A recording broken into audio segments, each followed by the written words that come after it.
stay in a city in the north of India, and fortunately, we have a lot of greenery around us that has kept me sane, especially in the pandemic, because I haven't been able to go anywhere due to the lockdown, not even to the parks, but that is mostly because of the severe heat wave that hit this region.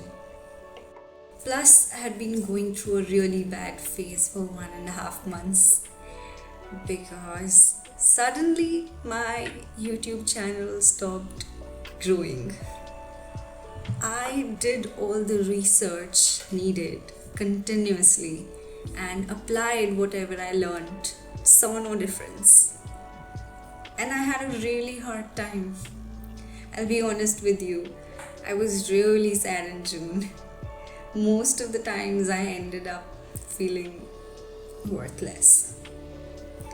And the heat wave that hit this region made my creative block phase even worse.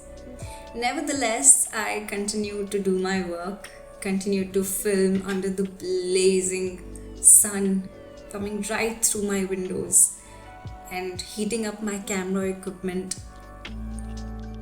It wasn't easy to accept that I was putting in the work, not giving up, filming in 45 degrees Celsius without being able to use a fan or AC and not seeing even a little change or growth in my channel. And the more I controlled my willingness to cry, the more I accumulated it inside me. And after a few days, it would come out as hysterical cries. But there was one thing that I had been waiting for all year long. I was extremely excited for my best friend's birthday, who lives 1,000 kilometers from here. As it got closer, I felt my creative juices flowing again, and I decided to make handmade gifts. Also, learning new crafts is very important to me. I am always trying out new things or projects, working with my hands in order to make something either useful or beautiful, and it's always exciting. Like here, I'm making a hand-stitched pocket notebook using the papers that I made on my own in a previous video.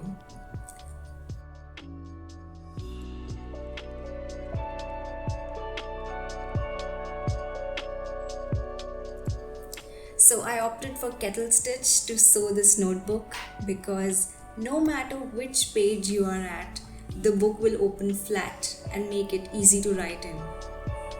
Since I have negligible knowledge of stitching, I followed a tutorial on YouTube and it was surprisingly easy and a lot of fun. So don't be afraid to try it out. Once it is stitched, you need to apply glue to the spine. While the glue dries, I am working on my bookmark again.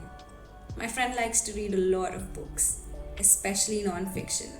So I thought of going for a quirky and fun bookmark which will be a good contrast to the serious type of books. You know what I mean? I have a handmade and rustic kind of theme going on. So I figured a typewriter font, a mix of modern drawing and slight gold accents here and there would look nice.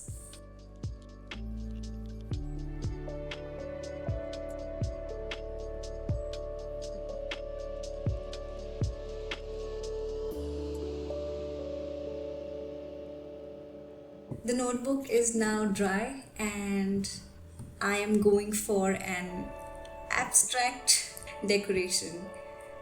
You might know I love to collect flowers and leaves from the nearby parks to dry them and use them for craft projects. So this is what it is. In my opinion, these leaves have more meaning than they would normally because I've been waiting for my friend to come to meet me, but it will take some more months or years maybe before we can meet again. So, in a way, it is like sharing a part of this city through something that once belonged here. Sounds kind of dramatic and maybe funny to some of you, but luckily it has the same importance for my friend. Okay, sadly, I could not find my varnish, so I sealed the leaves with regular glue and it works great. I felt that the green textured envelope will do justice because of the whole handmade decor with leaves and stuff. In fact, my friend already received these gifts and loved the green textured envelope, which I thought would go unnoticed. I'm very lucky in that way. I have great friends, but they're all very far away. Anyway, I also wrote a letter. This idea had been on my head since a year, but finally got to do it. And all the cream beige colored papers that you see here that I've used in this video are handmade. Rest are store-bought. Hi everyone, I hope you all are doing well. Just wanted to give you a small update that I got vaccinated yesterday, got my first dose. Yesterday I wasn't feeling well, but today I am almost fine. Sorry if I'm sweating. The temperature is above 42 degrees. It is 42 degrees Celsius, sorry. So it's really hot and humid right now, but this is what I have to do to film. As soon as I was done with my vaccination and filming of this video, the weather became fine. The temperatures came down to a bearable level. What a relief it was.